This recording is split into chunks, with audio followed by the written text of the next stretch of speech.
I needed to understand mysticism. I needed to understand spiritual practice. It's just like all the paths that I was going down intellectually seemed to be going there. And I was like, what the hell? Like, why is that happening? And it's like, well, read Ken Wilber. Like, Ken Wilber is kind of the approach when that is what's happening to you. We teach this thing, we're like at the end of the line saying like, we're doing 12 stages of consciousness altitudes from spiral dynamics. There's this whole like history to it. I think that when you talk about the third tier stuff, you kind of have to bring it back to OG, like what is the point of this? What is it about?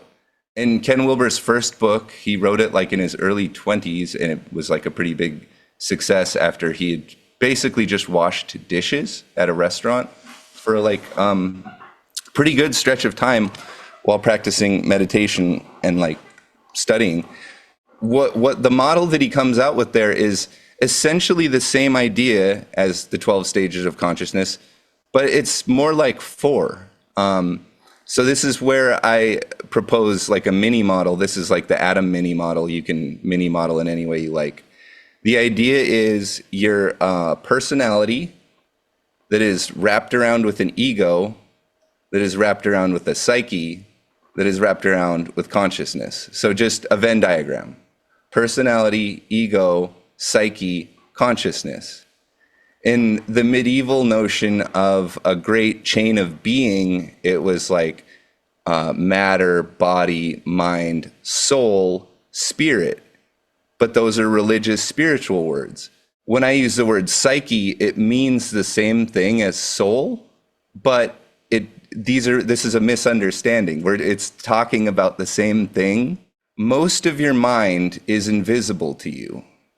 So we approach the world as egos with personalities. Adult humans in this time approach the world as story narrative beings that enact roles. They play personalities. They pretend to be things, but they know, ego-wise, they know that they're actually this bigger thing that transcends that, that's kind of needs and desires oriented. It's like, well, and responsibilities and duties. Like, we all know ego, right? But from the perspective of an ego with a personality, the psyche is mostly invisible. It's guiding our emotional reality. It's creating our capacity to be aware of things, or what we choose consciously or unconsciously to shut out or block out or let in and tolerate as like existing in the cognitive dissonance of all the possibilities intellectually. Every single step, whether it's a 4-stage model or a 12-stage model, is, okay, take a step back. What is the bigger picture? It's always that. So as an ego, we're a story. We were born, we will die. These are the parameters we're facing. As a psyche, this isn't the case. The psyche is not logical. It's not time-based. It's kind of this weird, emotional, energetic thing. It exerts kind of pulls on us. So in this kind of Jungian approach, we're attempting to reach from ego into the psyche, into the deeper parts of things that we're subconsciously or even pseudo-consciously aware of, and we're trying to bring those to the forefront of our awareness. So like one approach of this is a resistance-based approach. It's like, what pisses me off? What do I react against? What as ego do I find offensive or challenging, or I don't want to face it? And you would imagine that if I'm always facing the things that I'm afraid to face, and I'm always in the moment acknowledging my own ignorance, my own fear, that I might possibly start to open myself up to things that are outside of my own ego story and outside of my own stat sheet. And this information is alien to me, so it's not in my language. It's mysterious and weird, and it creates dissonance. So this is why we avoid it. It's not the comfortable and familiar. And that's not a coincidence. It's like, this is always pulling you towards a question mark, and there's always somebody blocking your access to it, which is you. But in this world, everything is you, but there's versions of you that are trying to block you, and there's versions of you that are trying to enable you. The person is this kind of sea of different personalities, and an ego sits and tries to hold that all together. So the psyche is very disruptive to the ego and to the self story. Now, in wrapping that whole thing, according to generally religious traditions, but also intellectual traditions, is simply consciousness itself. So even before we're a psyche, an emotional, thinking, centauric, body-mind psyche thing, we are just whatever the hell a brain does in a living creature.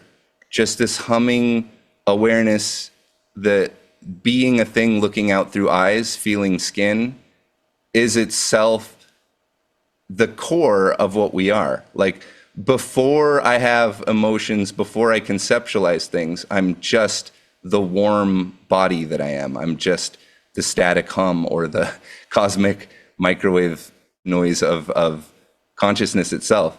And so in these really traditional approaches like Eastern mysticism, it's always stressed the simplicity of it, just that it's not some high-minded, deep-thinking, like, kind of, you don't have to, like, build up this big structure of it, because it's not complicated. It's a thing that we can't even look at that because it's so simple. But if a person, this is just the claims that you see across like esoteric and Eastern mysticism, is that if a person can become fully and exclusively aware of the simple feeling of being without any thinking, without any awareness of anything else, there's a sense of liberation that causes you to feel like the life that we live here in this world has the same sort of character as a dream, where if my character in this story were to suffer or die, that would only be an experience being had by this hum, by this immortal, timeless, never-ending static of simple consciousness, just simply experiencing. So there's no good or bad for consciousness itself. There's no death, there's no need to do anything. It's just like the waves crash on the beach, and they do it over and over again. And that's just fine. So that's 4 stages, right? Personality, ego, psyche, consciousness. And the idea is we're all of these. Nobody doesn't have these. They're all happening in all of us. But we, in this moment, we identify as one of them, and we genuinely believe ourselves to be one of them. So as we grow up in this 4-stage model, we can apply it to, the earlier first-tier stages, we're just a personality, because we haven't separated out the difference between my needs and desires and goals and someone else's. We don't even really understand yet that other people are the exact same thing as me with their own internal reality. So I am just going around in moment to moment. When I'm sad, the world is sad. Everything's sad. Everything sucks. The goal of reality is to make me happy now. When I want something from you, I'm your best friend. When I don't want something from you, personality.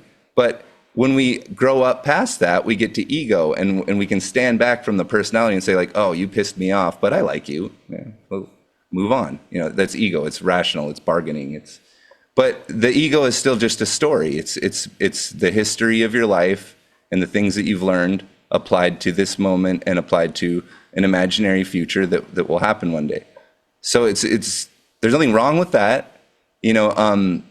It's common for us to criminalize ego in spiritual circles, right? Like, kill the ego, get rid of the ego. No. The ego is you. It's everything good about you. It's the concept of goodness itself.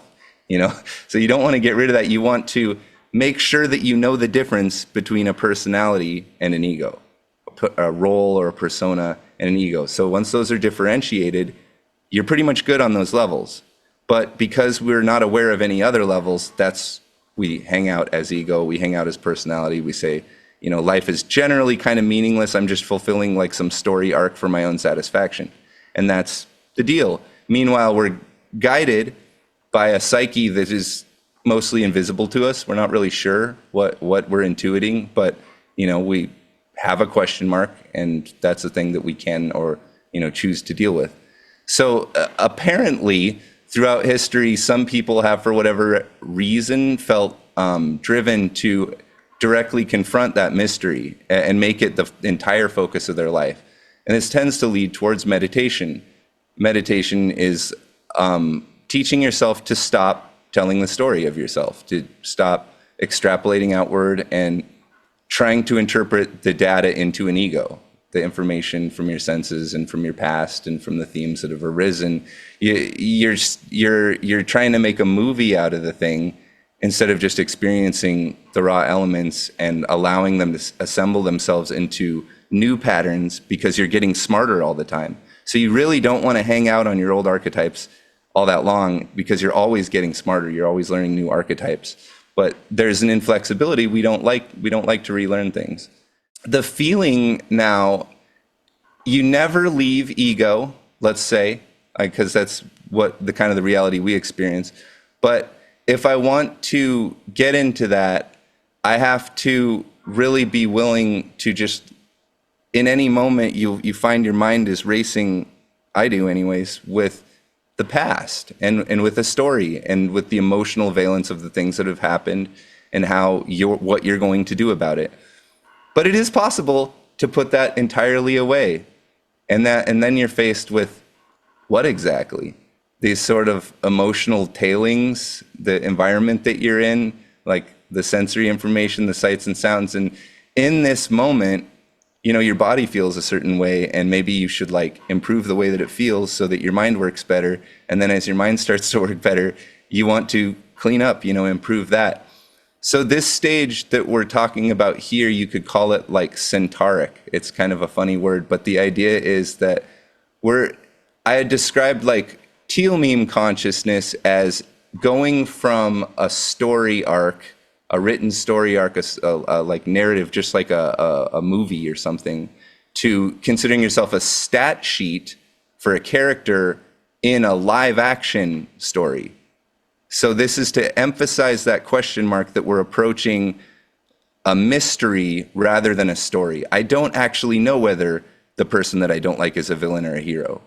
That's a mystery. I'm just an RPG stat sheet. I don't even know if I'm a good guy or not. That will be determined by my actions.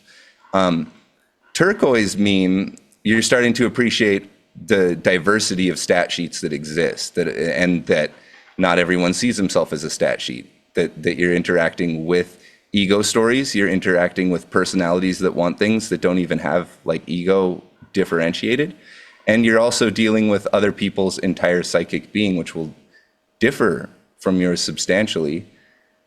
So indigo is crossing deeply into that centauric realm, and it becomes a sort of moral necessity. Instead of trying to comprehend now, we're trying to experience more. We're trying to create more, because when you eliminate the baggage, there's this pull towards creativity. It's okay, that's a meme, I don't want that. That's a meme, I don't want that. Do I have anything right now that's a synthesis? Do I have anything that's not just a straight up canned meme, pumping it out, mass producing it? And this is why you see so much of that creative drive coming out in around stage 9 and around people who are interested in state experiences. So as this process continues, we're talking about from turquoise or teal, but it can happen at any of these stages, 12 stages, 4 stages. You can have these state experiences. So these are broad categories of experience, experience in the present moment. The state that we are experiencing when we're being an ego, enacting personalities, is, from a scientific perspective, it's a beta brainwave state. It measures a certain frequency of activity, which is kind of it's an activity level thing. It's how hot are you? So it's kind of your brain going at a good, hot caffeine buzz. It's sort of stressful. It's sort of anxiety ridden. And this is how we teach each other to be. This is how society teaches us to be. This is how the media will squish us from children into this thing, this beta brainwave generally first tier, story-based character that is kind of becoming sicker and sicker. I mean, the nature of our life is that the child is killed and we descend into sickness and depression. And so you have to correct against that, or perish. It's also an option. But as you find yourself taking on more and more responsibility, more and more of the story, learning more of the story, and you realize just how heavy all is. Well, now you realize that it's going to kill you, because it's just going to get bigger and bigger, and you can't do it all. So you're going to lose, and it's going to kill you.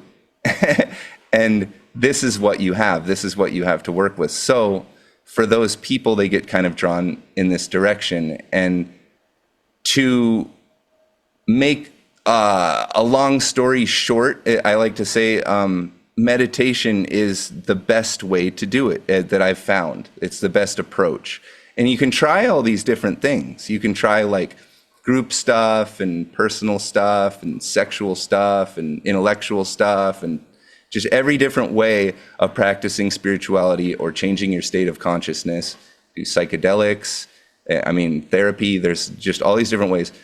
I'm just saying this has been an interest for a long time, and you kind of always come back to, have you tried meditation, sitting alert, relaxed, focusing, trying to just pay attention, trying to not do anything besides that.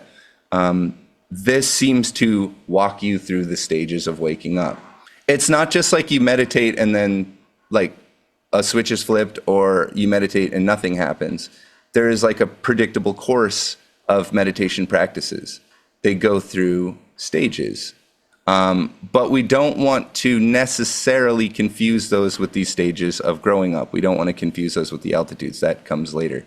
In this model, I'm speaking of a gradual move from ego to psyche, and then not just being like ego to psyche, but actually identifying as psyche and looking at ego from the perspective of psyche, and then going from psyche to witness or just consciousness.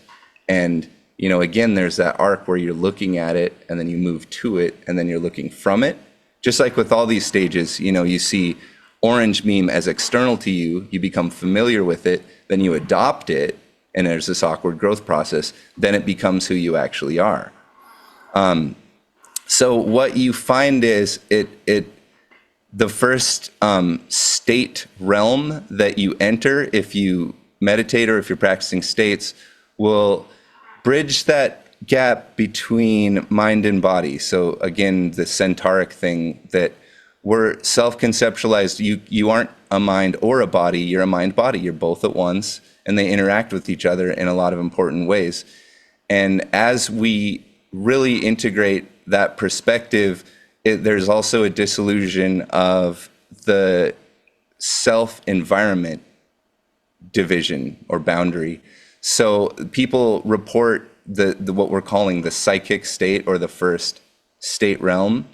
It's a feeling of a dissolution of the sense of self into the environment. So a sense of oneness between self and environment. So I'm walking through the woods, and all of a sudden, I'm not Adam in my eyes walking down a path in the forest. This forest is happening. A man walks through it. The trees rustle. A squirrel gets an acorn.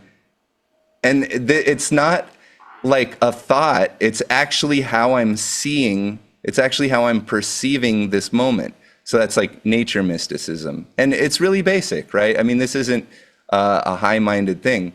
It could happen in relationship, where I'm with my partner, let's say, or a friend or a family member, or whatever, and we are interacting, and there seems to be such a depth to this interaction that, like, for a moment, I forget that I'm myself, and the we becomes a sense of identity, and the other person is felt to be just as much the me thing as the me thing actually is. Or the we thing feels just as much my identity or my attachment or my affinity as the ego usually is. So it's a breaking, it's this like bridge between the ego, the mind to the body, the mind to the environment, the mind to the other. We're finding that it's not a hard boundary. It's this loose, wavy thing because it's imaginary. There is no actual boundary between me and you, between me and my environment, between me and my thoughts, me and my body. There is no me. So this stuff is all co-arising without a boundary, interacting. It's smashed together. I'm exerting gravitation on you right now. And I'm making sounds and all that stuff too. But so that's the psychic. As you get into the subtle realm, there's a shift in the feeling of it and the valence of it and the actual experience of it, because as the mind goes here, it stops forcing things into shapes or archetypes. You start becoming archetype aware. So in a subtle state, the environment that you're in doesn't even look how it looks. You're not making things into gestalts. You're not imagining the shape and the permanence of things. So like, if you look at a wall on LSD, something weird happens where it seems to distort, like it's pushing away or widening or wriggling or skewing or distorting. This is actually because like your brain in this moment is kind of, it's inebriated, it's crippled, it's having issues. And so you're constantly reassessing those dimensions. You're constantly reassessing what you're seeing and what the patterns suggest to you.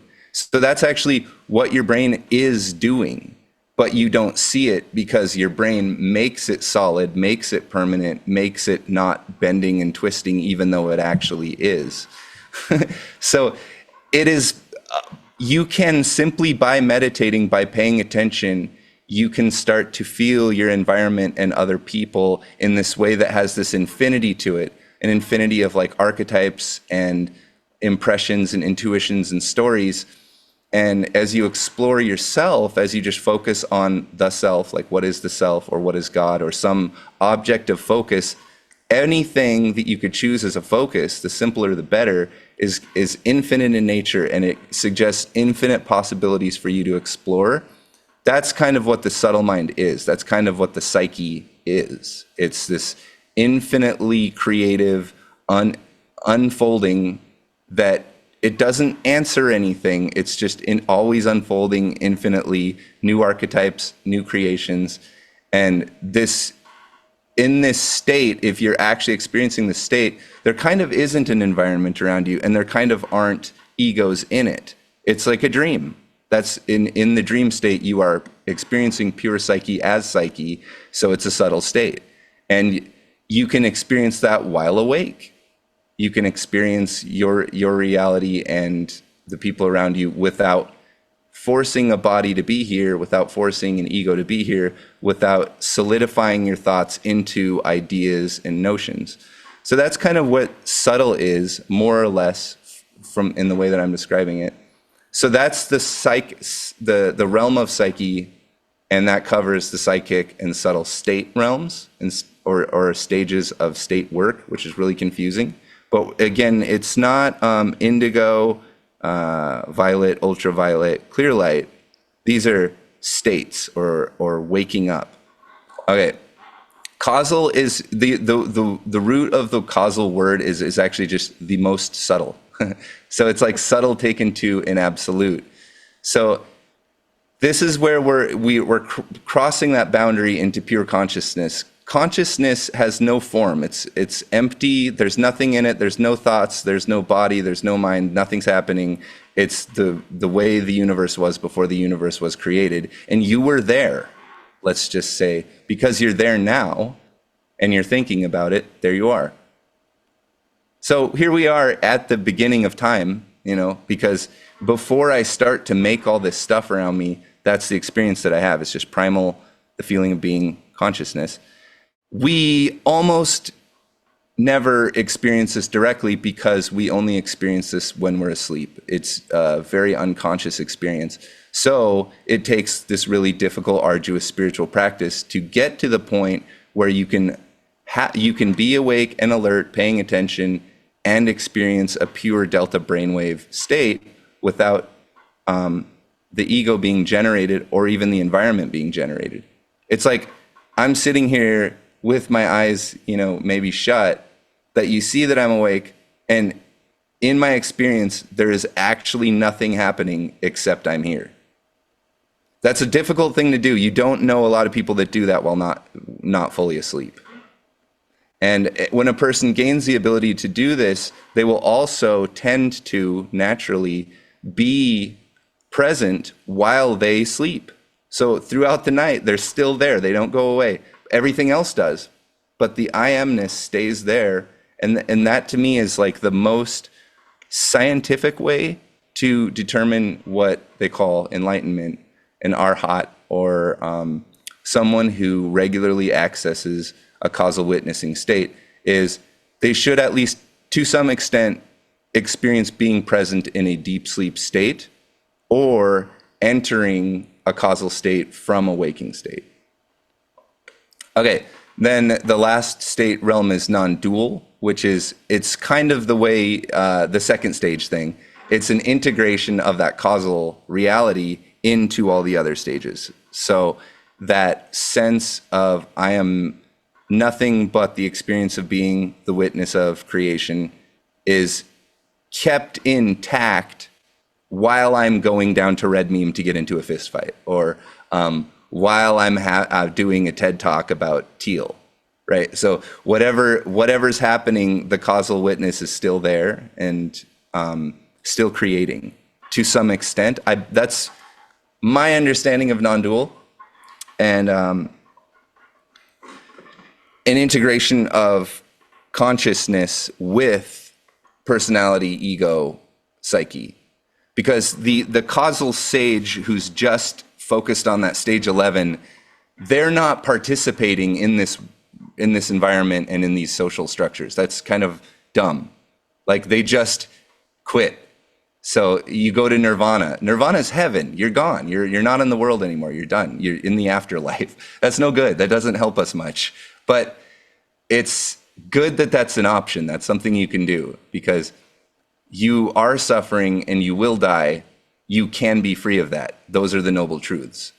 But also, you can experience that freedom and then still do the whole thing. Being free doesn't mean you don't have to participate.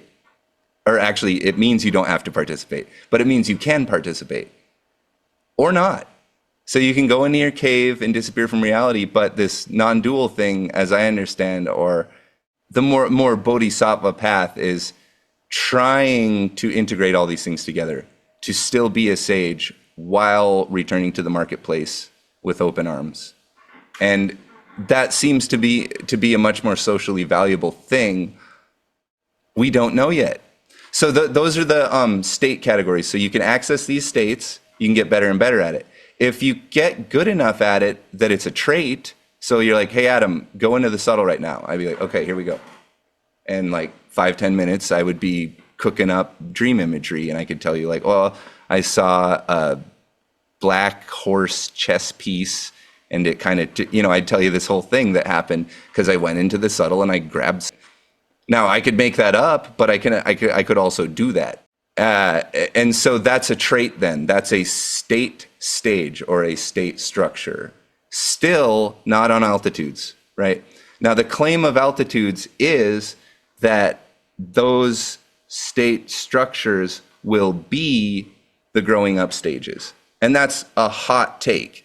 So it's saying after stage 8 turquoise, we're going to go into a stage that is basically the psychic state as a stage. Then we're going to go into a stage that is basically the subtle state as a stage, et cetera, et cetera. So that's what 9, 10, 11, 12 are. Psychic, subtle, causal, non-dual, not as a state that you can access at will, but as this is literally who I am, how I think, how I feel, what I do, how I interact with people. It's my job, it's my role.